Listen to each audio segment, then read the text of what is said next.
Hello everyone, नमस्कार। 4 फरवरी cancer day है और इस पर मैं आपको एक संदेश देना चाहता हूँ कि आप अपने लिए, अपने चेकअप, अपनी हेल्थ के लिए बड़े सजग रहें, क्योंकि अगर आप अपनी केयर नहीं कर सकते तो आपकी कोई केयर नहीं कर सकता। और उसके लिए आपको रेगुलर व्यायाम, एक्सरसाइज, गुड डाइट लेने चाहिए, न कि कोई जंक फूड लें। और साथ में अपने वर्क और फैमिली के बीच में बैलेंस क्रिएट करें। और कैंसर, जैसे कि आप जानते हैं, बहुत बड़ी खतरनाक बीमारी है। इसका नाम ही एकदम डेथ सेंटेंस की तरह है। तो उसके लिए आपको बिल्कुल भी लापरवाही नहीं बरतनी है पूरी अपनी लाइफ में, और हमेशा रेगुलर चेकअप कराते रहें।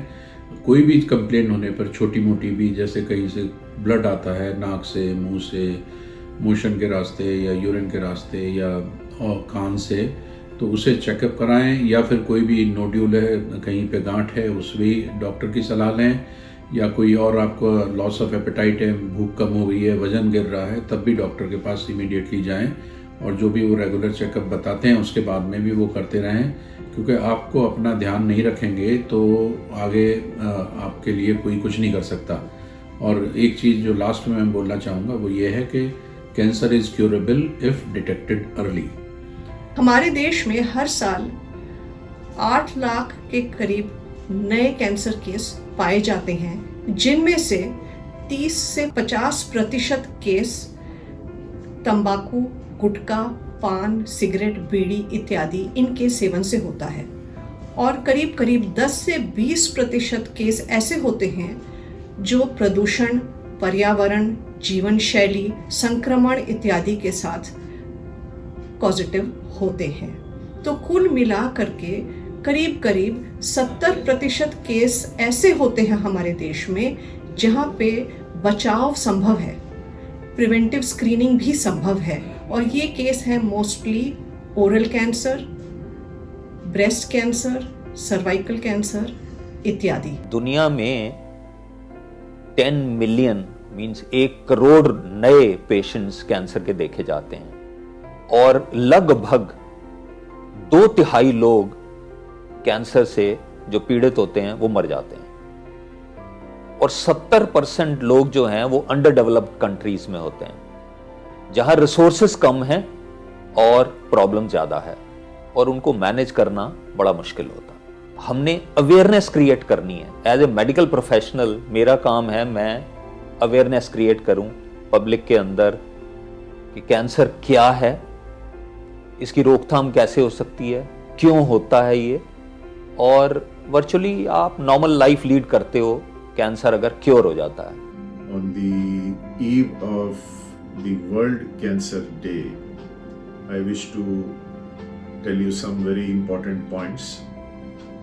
The first thing is that according to WHO, 17 people have cancer every minute, which is a very, very fearsome and a big figure. But paradoxically, 70% of cancers can be prevented through certain risk factor modifications.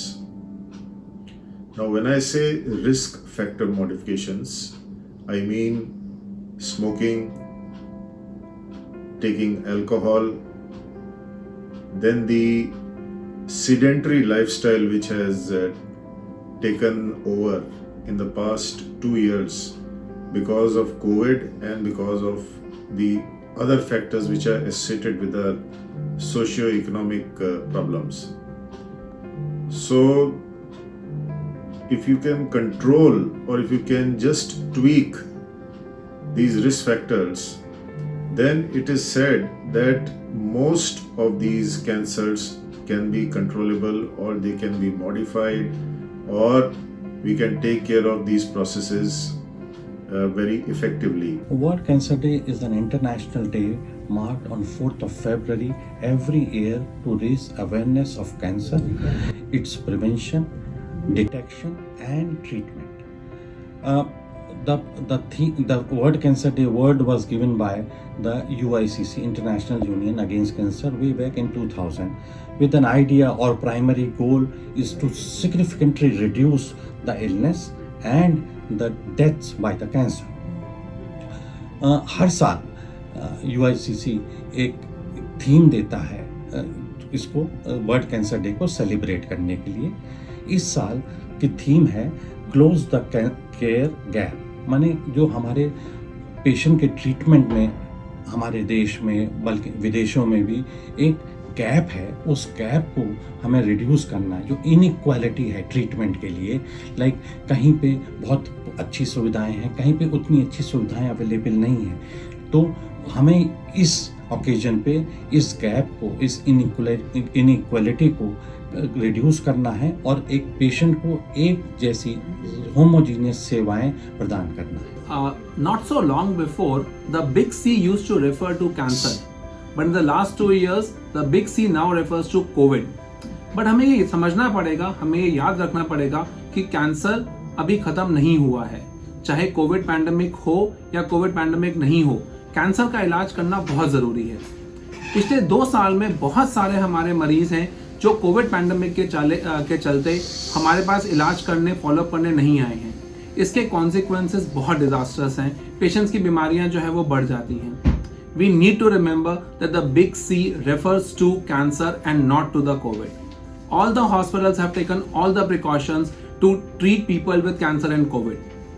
We learn to live with cancer. We learn to live with cancer and COVID pandemic. So, if you have stopped your treatment during COVID pandemic, please don't do it. Come back to your hospital for the follow-up and further treatment. इस cancer world cancer survival day पे मैं सबको ये बोलना चाहता हूँ कि इस बार का थीम है क्लोज द केयर गैप. तो इस थीम के अंतर्गत मेरा सबसे यही निवेदन है कि जो भी कैंसर केयर में जिस तरीके से अपना योगदान दे सकता है, let's all get together, let's support all those people who do not have the access, and let's make the efforts to make sure everyone gets the best of treatment. Every positive step matters, however small it may be. कितना भी छोटा कदम क्यों ना हो, अगर positive direction में हम कदम लें, हर कदम अपनी महत्वता रखता है. तो like Winston Churchill said, never never never give up. तो हमको भी अपनी उम्मीदें नहीं छोड़नी है. With this, I wish everyone a brighter, healthy and disease-free future. On occasion of World Cancer Day, I'd like to tell you something. Once you are diagnosed as cancer patient, don't lose hope. Always strive to get better outcome. Get at least treatment.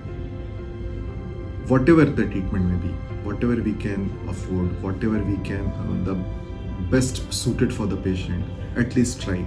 We never know, even small steps what we take in life can change big things in your life. What we say, don't think, don't compare, don't listen to negative vibes. Have positive attitude. Be sure that you discuss with multiple doctors, discuss your treatment and follow a treatment plan. And once you see over a period of time that things are getting into the place, I wish all the cancer patients that they get a speedy recovery. नमस्कार. आज world cancer day है, विश्व cancer दिवस. इस दिन हमें एक प्रण लेना चाहिए कि हमें दुनिया से कैंसर रोग को ख़त्म करना है. कैंसर के जितने भी रोगी या मरीज हैं जिनको इलाज की ज़रूरत है, उनको पर्याप्त इलाज मिले, पूरा इलाज मिले और वो ठीक हो सकें और भविष्य में कैंसर जैसे रोग को दुनिया से ख़त्म कर सकें. ऐसा प्रण आज हमें लेना चाहिए. कुछ बातें जो मैं आज के दिन सबके साथ शेयर करना चाहूँगा, सबको बताना चाहूँगा, वो ये हैं कि कैंसर एक ऐसा रोग है जो कि छुआछूत से नहीं होता है.